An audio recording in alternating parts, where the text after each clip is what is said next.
So let's jump into that, and hopefully you will go back home quickly. Okay, so I'm just following what, forgot his name though. Ikarat just share with you. We will stick with Google Cloud, but before I jump into the talk, the first thing I like to do, because I'm trying to be sure that I have the right audience in front of me, who are you familiar with Google Cloud? Outside of what it said, I hope that now you're familiar with that. Yeah. Okay. You heard about it, but never use it, right? So, okay. So I will try my best to not go deep with Google Cloud, because the plan is not to lose you, right? We are at the FlutterMTL, and I hope I will give you insight to know how to use this big word, AI, everything, document AI with Flutter. That's my goal today, okay? So before I jump into the main subject, allow me to introduce the kind of agenda we have together. And what I do sometimes when I give my talk, I give you the agenda, but feel free, guys, we can go everywhere. I like going everywhere depending on what you ask. Feel free to ask anything. If I have an answer, I give you an answer. If I don't, I will tell you that I don't have it. Okay, so the plan for me is to show briefly, roughly speaking, what is document AI. I don't know if I will be able to exactly tell you how to use it, but we're going to try. And we're going to do a kind of demo. My colleague just shared with you how to go to GCP, navigate, at least to understand. You're not a Google Cloud expert, but at least tomorrow you will be like, okay, I open my computer, I know what Boris just said. But the most important thing for me is the third one, how to integrate that with Dart and Flutter. Let's say tomorrow you want to build your Flutter application and your Dart application, not just your Flutter application. I will come back to that later. And we will dive into an application that I built for this talk. The purpose is a demo. And everything that I will present here, discussion with Google to have them on the platform. So you will see. I think when we will come to the fifth one, the takeaways. Okay? Does the program sound good for you? Perfect. So allow me to introduce myself. So I'm a GDE. I don't know if you heard about a program. GDE is basically Google Developer Expert. So I'm part of a program selected by Google to sometimes do what I'm just doing right now, right? But most important for me is also I'm helping Google in the roadmap. So sometimes I say, oh, as a developer, we don't want this, we don't want that. So yeah, try my best to say, please go this way or go that way. Being part of the advisory board, and also with one of my colleague and friend here, also partner with the Google Cloud ecosystem, right? But my day-to-day is not to help Google in the roadmap, right? I'm working as a CTO, depending on how you want to call it, CTO, software engineer, that manager, for the company named Data Valley. So Data Valley, what we're doing, I would say we're helping company in the journey with Wi-Fi network. So we manage the network of a company, of our customer. And all of you, I'm sure you already use our service what my team is building. When you go at Montreal airport and you connect to the Wi-Fi, it's basically my team was giving you access to the Wi-Fi. So that's Data Valley. So I'm passionate software developer. As I say again, feel free to ask anything if something coming to your mind, right? I will try my best to give you that. And also, yeah, I'm a dad of 2 kids, and one thing that I really enjoy seeing here is we got 1, 2, 3, 4, 5. We have 5 women, and I want to say, yeah, it's good. Kudos to you, ladies, because one of my goals today, since I'm father of daughter, we need women in the ecosystem. Just not men. We need women, right? Women in tech. That's great. Okay, so I'm proud to also lead that for ladies who want to jump into the IT. Okay. So what is document AI? A lot of AI thing, AI word, AI. Everything is AI today, right? Everything is AI. Even my daughter is like that. AI. The plan with document AI, in contrary with the generative AI, everything that is happening right now, is to see how can we basically rewrite or reorganize what we're already doing simple we're doing something, the logic that we've built, the parser that we put in our logic, how can we maybe take advantage of the AI and integrate it easily? And all of us, the company, the company at home, we're dealing with a lot of data, a lot of documents. I mean by that, the email, forms, contracts, invoices. Every time you go, you buy something, you go to a restaurant, all those things document. So as a company, we have a lot of document. It's not a new thing. We know that. And we also have a lot of software engineer, data scientist, data engineer, DevOps guy who's dealing with that and working with that. So the plan is to say, oh, how can we maybe bring the AI the easy way to help us in our day-to-day journey. So that's basically the premise behind Document AI. So right now, every company is dealing with a lot of document.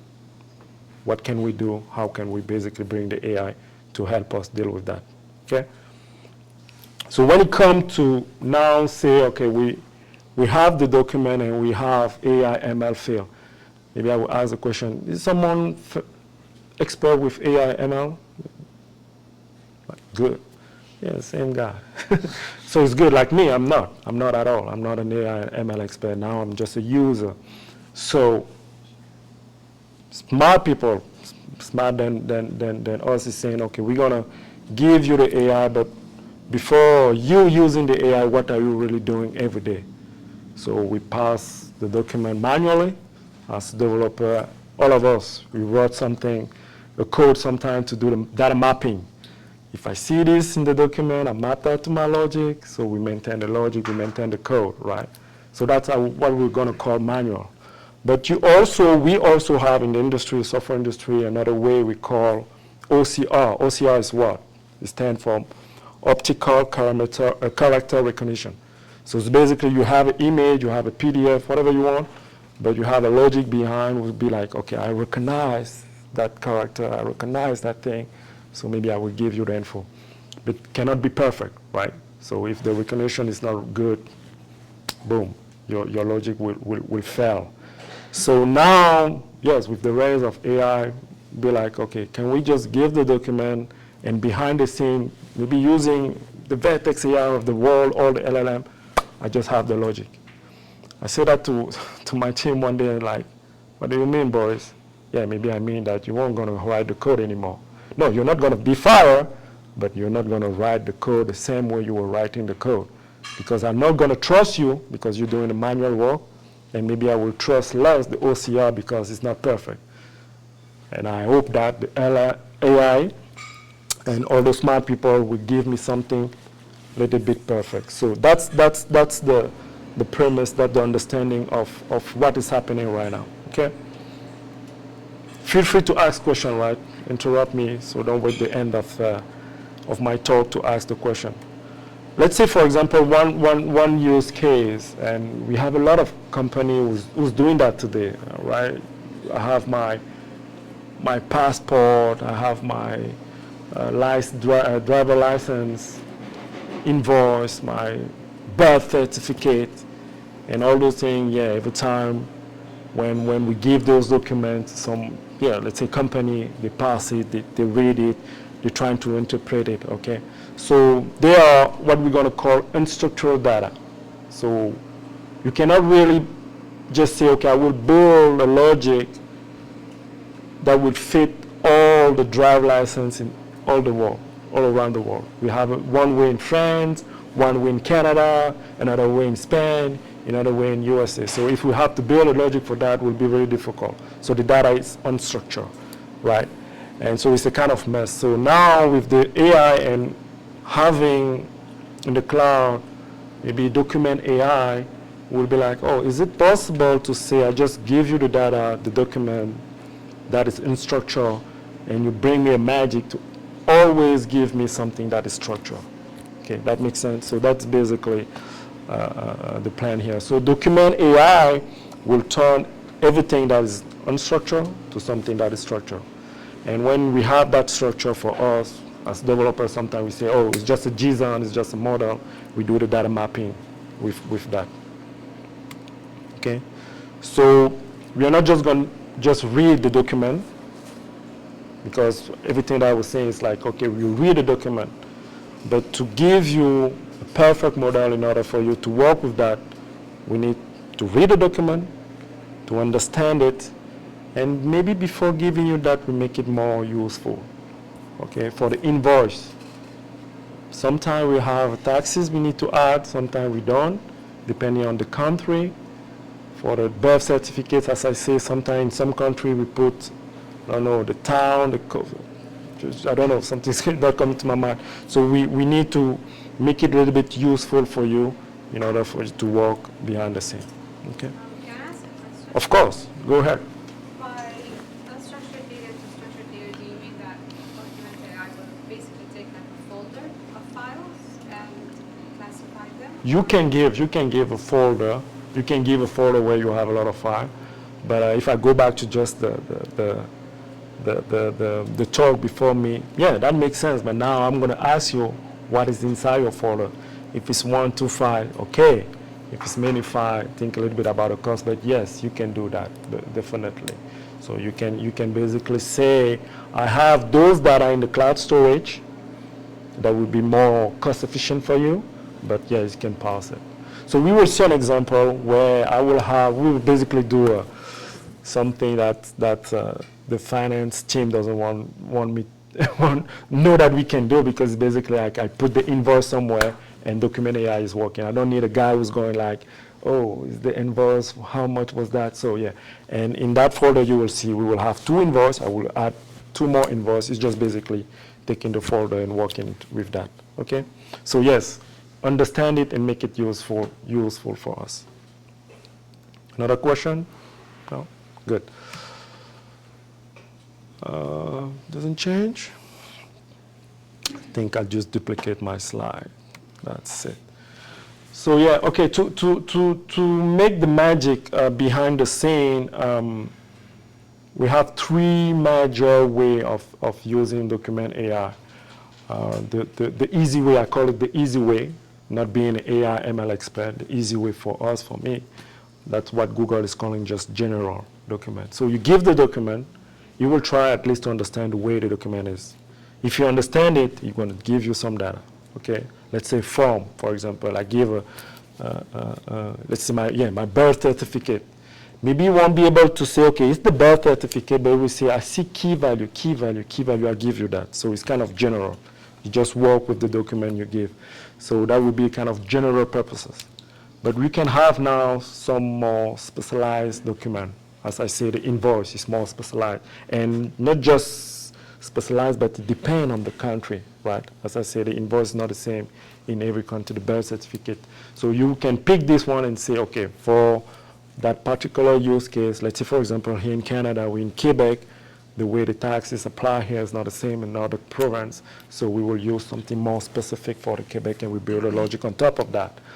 Or now you need more expertise. You're a little bit more aware of what you're doing. And that's where I will say, not being a front-end, back-end, just, regular software developer.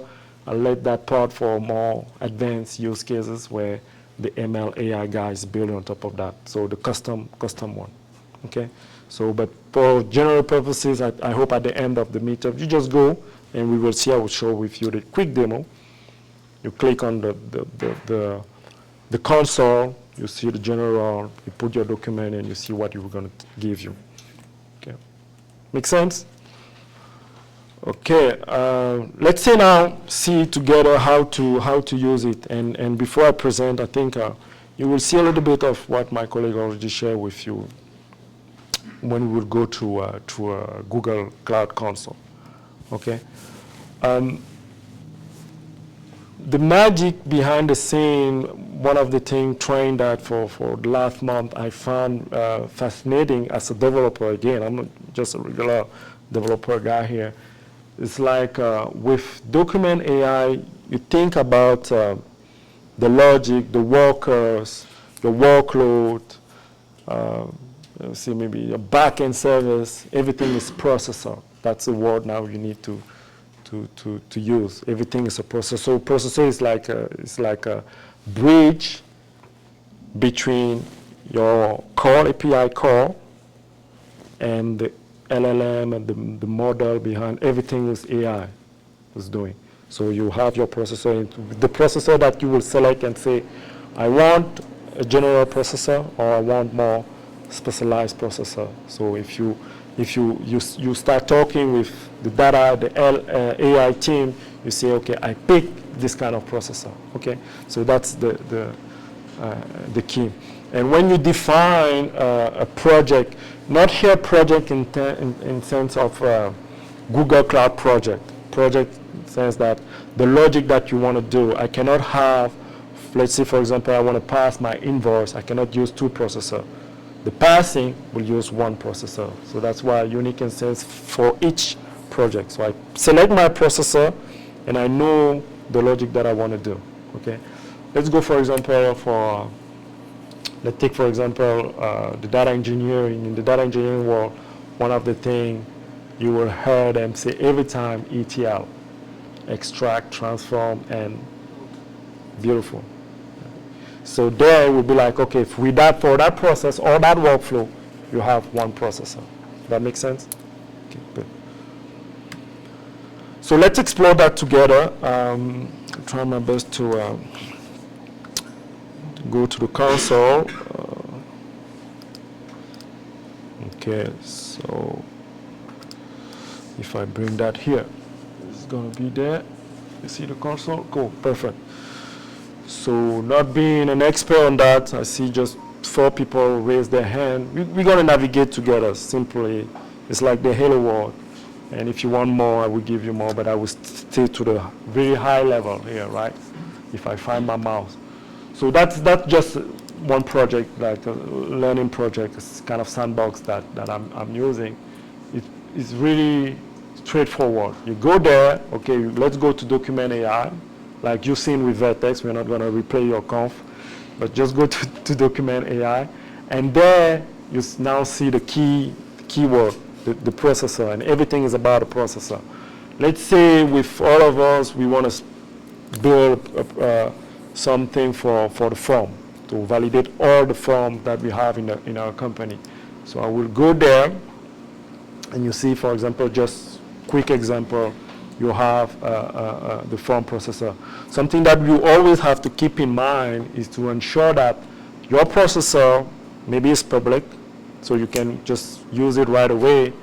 And if it's private, so for example, let's say, yeah, you see all those things kind of specialized. And I think for the bank, for example, yeah, I cannot just tomorrow build a processor like I do whatever I want with a bank document. No, it's private. So Google will be like, yo, Boris, who are you? So those kind of processors are kind of specialized. If you select them, you need to contact Google. They need to verify your identity and so on. So that's basically the thing. So if, let's say, for example, here I have my processor. We will see them. We will play with one of them. We will have this invoice. So it's basically, yeah, I would say very easy. I don't have to stay too much in the presentation. It's kind of makes sense for everybody to just, yeah, easy, use it. To go back to the question, the guy with the blue thing like me, just ask one thing that, yeah, in terms of cost, I just anticipate the question here. Every time you're going to work with the cloud, Google Cloud, AWS, whatever, and so on, you will have that question every time. What about the cost? Really difficult to respond like that. If someone is telling you it's cheap or this one is expensive, that doesn't really make sense. It depends on where you will deploy sometime your processor and how you're going to use it. Okay. So let's say, for example, here I take one processor as the form that I have. We're going to see all those key configuration and settings later. Just want to give you a kind of highlight of what it does. So I have that form processor. Let's say I pick just one, so it's an invoice. What is this? The other one? Yeah, the other one, yes, is great because it's a document. You will see where it's handwritten. Okay, so just give that to Google, so you will start analyzing to Google to the processor. And with that, I want to say, as a developer, it's easy. Maybe tomorrow, my job, my logic, everything that I've code to take the file, to pass it, to transform it in my logic, whatever is Go, Python, Java, TypeScript, Dart. It's like basically saying, boys, delete that code and just use the output that I will give you. Okay, so that's kind of a magic behind the scene. I give you the document, find what you can find, and give me the output. Okay, we are not going to lose our job. We're just going to rethink what we do, how we do anything. So that's very easy. And from here, you can also say at some point, oh, maybe you didn't find something. You didn't find one key that was missing, right? That's where you will need a little bit the expertise, but maybe it's not your background. But otherwise, I'm sure it's kind of up to date every time, right? But it's auto-generated. I don't really like when it's things that are auto-generated, but I just have to tell you that, to be completely transparent with you. And I try to use it for the vertex side, but it's too complex. It's too complicated, right? You don't have enough documentation. Yeah. That's why I rather use HTTP. That's beautiful. HTTP and call my. Okay. Call my. Do you allow me to share with you something? Okay. Even if it's complicated, it's not just applying to Dart and to you've seen what OpenAPI presented a couple of days ago, right? You do the following, guys. Allow me to do it. It's a parenthesis in the conf. You do the following next time. All of you. I'm using a new, I'm just a coder. I'm just going to work with someone who's building the car. You got an API. You got a, okay. It's parentheses because Google will come with that too. And I know everybody was like, oh, what is GPTs? A lot of people are thinking, I hope developer like me and my team, my developer right now, I ask them to do that. So let's go and edit that together. Where can I edit this one? No, explore. I'm lost a little bit with that one. So that one is for to buy my car. This one is to my expertise with, yeah, look. Here is the Google code completely. You zip the code. You zip any code that you got, even your code in. Be sure that you can put in ChatGPT or Bart or Google. Be sure that you have the it's not really sensitive. It's an open source project. It's an open source project that makes sense. You put that here and you start talking with him. How can I do this? How can I do that? How can I do this? How can I do that? Instead of going and reading the documentation, that will help you for the next time. Okay? I'm just closing going back to, yes, just closing the presentation, the parentheses. Come back here. Okay, so yes, it's true, it's difficult because the code is big, it's generated from all the things that Google is doing, so you can be lost, even for a senior and expert to be like, what I'm going to do. And I hope that that's where the AI will help us. Tell me how I'm going to do this, what the class has. So you have that API. And also for document AI in particular, there's not really a sample online. So that's also my role, to be honest with you on that. It's not like you will go tomorrow and say, boom, we got it, we understand the Flutter Meetup, maybe I want to try it with Flutter.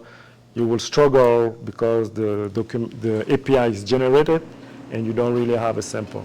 So that's why with Google couple, I don't remember when I started, 2 months ago, now we have, if I click on it, we'll bring, so I've started putting in the Google library. I don't know if some of you go to Google Developer Library to learn.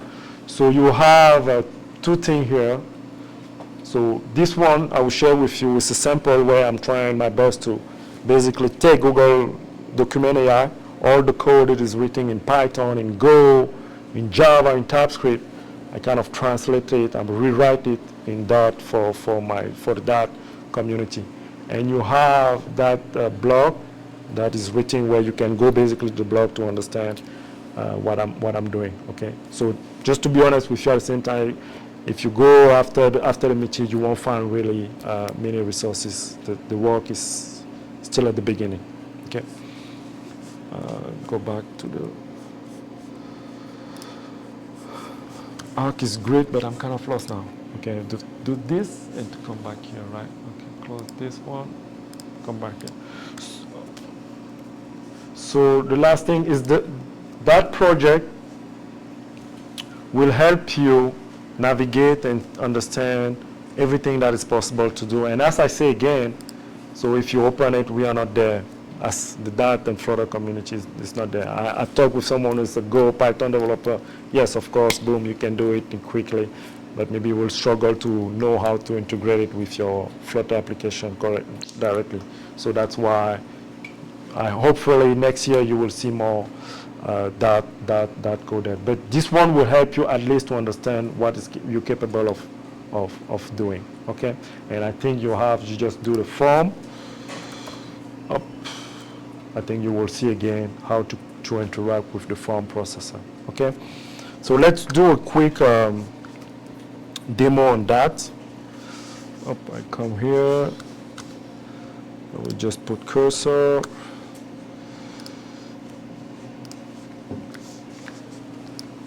So that's the project. It's open source. I will give you the link at the end of the presentation, so you will see everything. Just do a quick demonstration here. Without going to Google, you saw previously when I shared a form, Google was able to extract the data from the form, right? How are you going to integrate that with your application now? Now that's the trick. So you will have all the Go, Python, but how are you going to do it in Dart? So you will have a sample here. But just to give you a kind of sneak peek of the result. Which one? Example, maybe the first one. Which one is mine?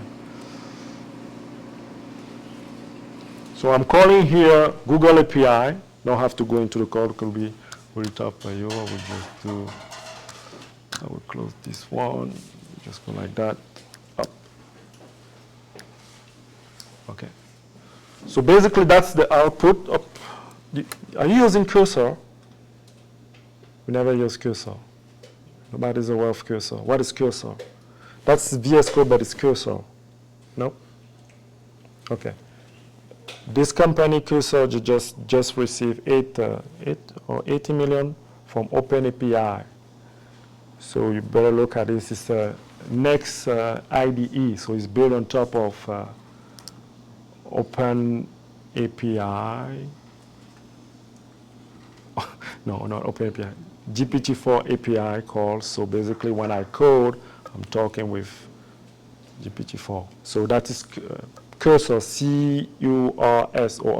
So yeah, but it's like VS Code, but on top of that, you have everything to help you. Like not going to ChatGPT, you're basically coding, and it's really integrated with that. Okay. So as I was to come back to the form, that will be the kind of output that you will have if you're calling the Google API. So it's the same form that I display previously in the console. So you will see, for example, we say, oh, I found one. I want about to do this one. Where am I? I found one page, 17 form fields, and blah, blah, blah. It's just, here. It's just going to tell me everything that I found. So doing that test, if something is not okay, you're going back to the console, and you're going to train it a little bit, okay?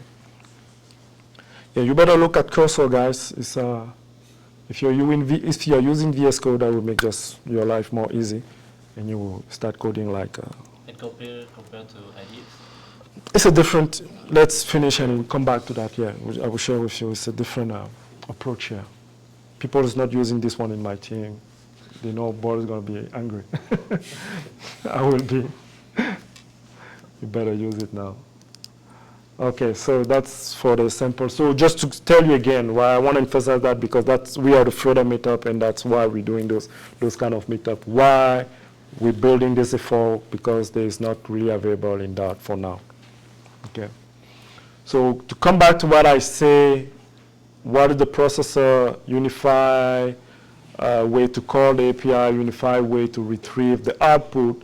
Just look at here, a quick and easy Dart code. Every way of communicating with Document AI will look like this. So the only thing that make the magic behind the scene is that line that I put in red. Just the endpoint is kind of different. The configuration is not through the code, it's to Google Cloud. The endpoint, the document, and you will have your response. You will say, oh, it's easy. Yeah, it's completely easy. But how to interact now with Google behind the scene, that's where you need to be a little bit, to build those libraries, because how to know exactly where the request will be constituted, how you know what you're going to have in the response, that's basically all the SDK is providing us those kind of magic. Okay? Yeah, this one I share with you quickly. No questions so far? Yeah, you do have one. When you are deploying your classes, I was wondering, Yes. do they all come off the shelf, or are there any, how do you say, pre-trained that use the totality of instances deployed through Google Cloud? platform? Do they furnish any such modules that have already been trained on a large set of available data, so that we can converge to, how do you say, more cogent or better structure? I'm not sure I got all your question, but in terms of having a pre-trained model, because yeah, I'm not sure I got all what you're saying.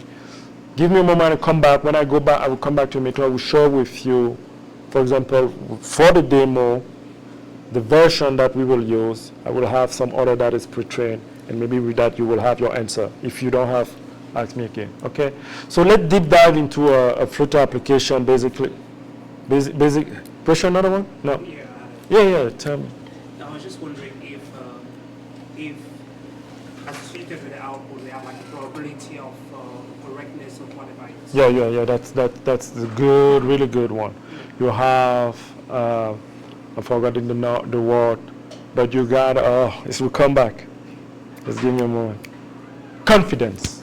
Okay. Yes, you have the confidence. It will tell you that for that data that I retrieve, the confidence is exactly a number.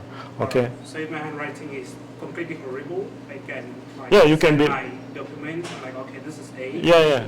Yeah, you can be like, okay, under 80%, I don't trust you, Google. Yeah, you got it. So I like this question, and I think I need to show you a demo of that, because this one make more sense as a developer to be like, I'm using the cloud, I'm using API, even ChatGPT and all those things. The thing that we don't have is the confidence. How can I trust your output? So this one is really beautiful.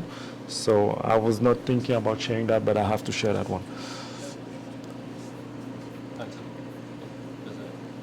Yeah, just give me a moment to show the one he asked, because that makes more sense. Basically, the Flutter is calling that API. So for you, is the one is more important for you to look. So the backend. So the demo, I will present to you the architecture of the demo, but I want to try to go, is my test one. Yeah, just give me a moment, come back. I was not expecting to show that one, but here, I have the local tester, I have this one, the Flutter.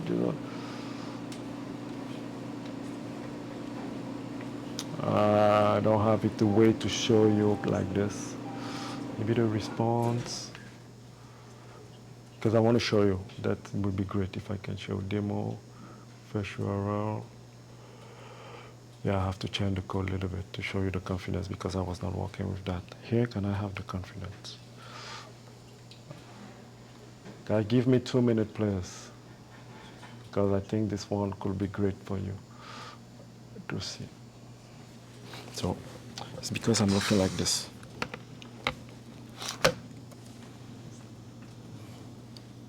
Sorry, Yep. are you using VS Code? Yeah, that's what I say. It's a VS Code, but it's a VS Code specialized for people who want to code using the AI. For a certain keyword, you can go to edit, find, and file, Yeah. and write the keyword. You'll find Yeah, no, I'm finding the command to do the demo. It's asked me a demo, so yep. So if I make specialized, yeah, I think I already have this one. I hope it's ready. This one I'm calling a specific processor.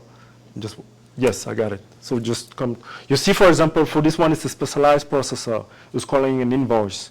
When Google will give me the data, to give me the output, it's telling me like, oh, Boris, look, I have, let me, together we see the model, what I'm passing here, right? I think this one is more, make more sense for us as a developer, because that's, before putting something in production, that's basically what we want to know, right? So that's what I'm passing here, right?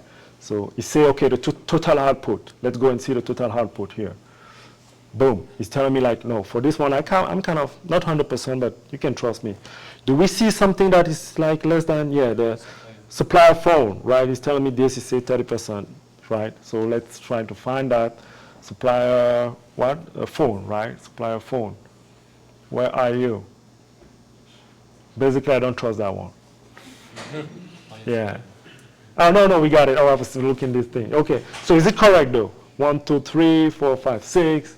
Yeah, it's not too bad. I think it's the 0 because sometimes it's like, oh, 0. So, but this is a good one. As a developer, that's exactly what I want to do before building my logic on top of that. Okay? Make sense? Beautiful. So let me go back to the press. Okay. So I think I already shared with you the most important thing that I wanted to do. The idea here is just to play a little bit more fun now with FlutterMTL, Flutter Meetup. How do we build something using Flutter, right? Okay, so what I built for the demo for you guys, go back to those invoices that I shared with you. The challenge will be, are we going to call the API directly in our Flutter application? Please don't do that. Never, ever do that. Please. A lot of applications out there are built like that. Just a front end. Oh, I'm a front end developer. I'm calling the back end. Yeah, it's fine. But please think twice before doing those. That's why we have the back end. Because in terms of scalability, in terms of key, in terms of logic, she asked a good point. The folder, the processing, all those things. Do we really want to do it in the front end? Not really, not maybe. So I can basically say, okay, for that demo, I'm calling directly, boom, document AI, and I have the processing done in my Flutter application. But as I say again, please don't do that. So in the demo, what I do, I will share with you the code at the end if you want to just mimic those. It's like, can be Go. I'm pointing some because we talk about it. Can be Go, can be Python, whatever you want to do, card function, Lambda, whatever, but do the logic in the back end. Because we are the FlutterMTL Montreal, here is just to share with you that to build the serverless approach, you can also do that with Dart today.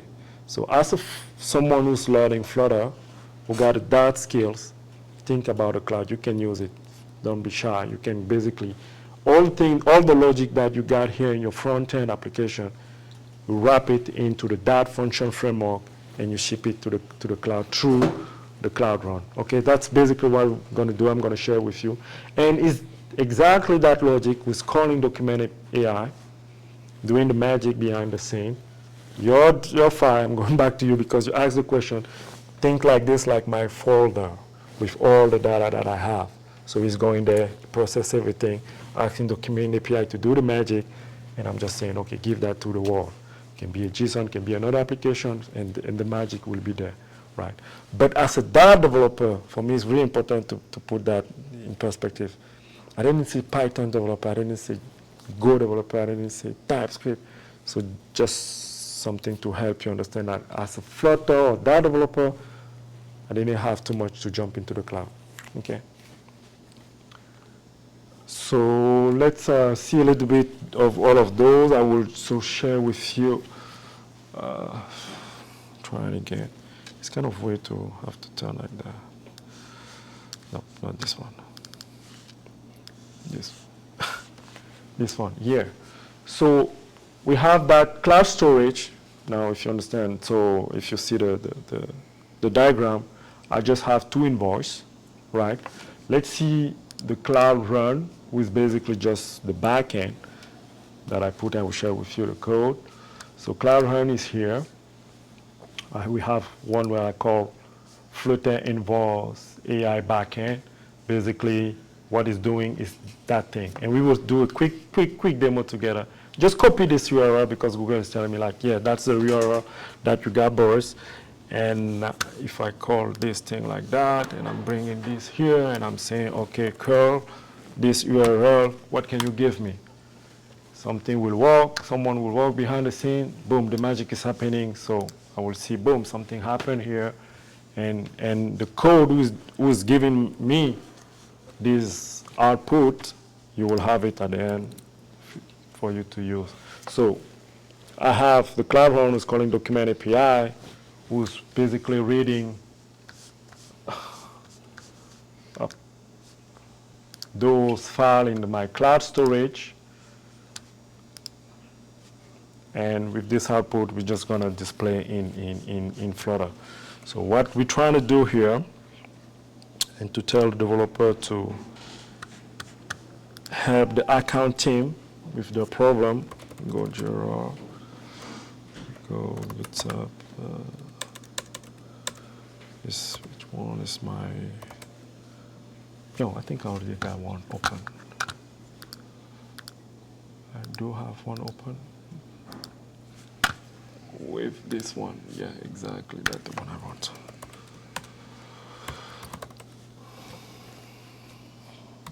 This one. So I'm using here, who know FVM? FVM? FVM? No. So for those of you, maybe who are already familiar with Flutter, if you see this command and you see just on top of that, I put FVM is for Flutter Version Manager. So behind the scene, I'm able in my machine to have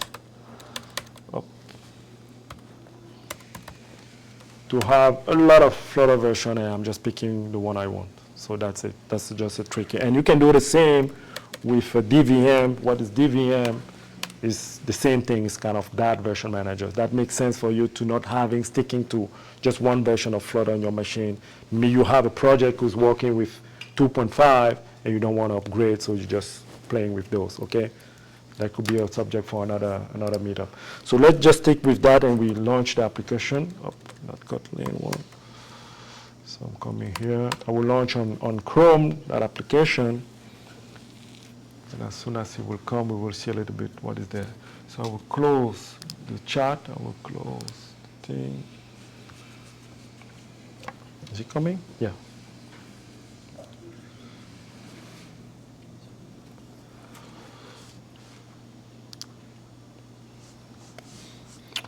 So that's simple application that we will try to look.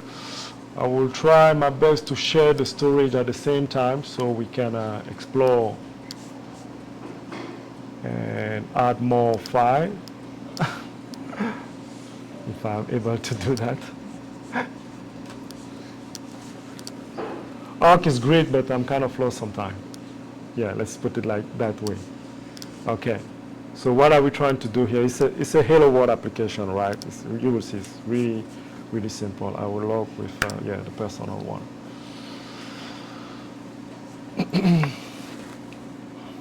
Don't do me a different info. Okay, so we have those invoices, okay? So what are we trying to do here? What I'm trying to do, and I take a logic that will exist in my company, and we remove all that logic, and just use document AI to retrieve those invoices and say, okay, we will just now not do any passing. And with document AI, we were able to reduce at least 50% of the code of an application we have internally using the same approach. So the accounting team can basically be like, okay, we're sure of what we're doing. And here I'm taking those invoices. With those invoices, it's a mock, right? It's someone. Let's see what is the invoice. Just for the demo, fake invoice for you is like, okay, let's say I'm a Flutter Freezy company. I'm a freelance. I Flutter UI, all those things. Okay, so without having to write any logic, I'm able basically to say, okay, I will track my invoice because document AI will just give me those output. I'm able to just to use one library for the UI and I build this. One of the things that I want to share with you is like, let's imagine Now, to go back to your beautiful question that I like, it's my folder and someone is adding more data. What's going to happen? So if I'm able to go there, to find my invoice, could be a demo effect, so we will see if it will work. So I'm coming here, I think I have the invoice somewhere here. Where is those invoice? Download. Yeah, let's say, so here I have for February and January, let's say March and April. Let's take those. I give that to the folder, but in that case it's Google. Okay, so for now I just have 2 invoices. So for now it's like, okay, the accounting will be like, is it your logic safe for me to use in order to have the breakdown of what you're billing to our customer? So I will say, okay, let's try if that will will work. Cross finger. Yeah, boom, we got it. So without having to do anything, I'm able to say, okay, I pass it. And as I say, we remove the logic that was passing the file, updating the dashboard. It's just like, okay, give me the output. And boom, in one magic, I have the thing. So that's the plan behind using the AI, is to facilitate us the life, but Document AI will help us process the data, the document more quickly. Okay? So that's the demo, and let's close the presentation together quickly.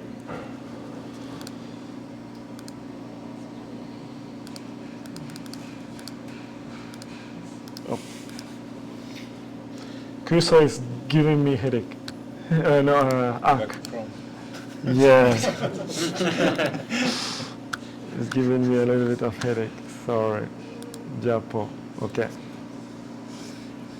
So yeah, so what I propose to you, if you want to play with that, if you want to try, you just scan it, you will have the complete application. Maybe the one you will have to authenticate. If it's not working, feel free to reach out to me. The complete source code is here. In my GitHub repository, you have the complete source code. We can go, I'm coming, don't worry. We can go to that a little bit together just to share with you something that is, come here, cursor. Come here, close a little bit. Yep, and come back here. So if you go to the project, just to share with you what you will see essentially 2 things.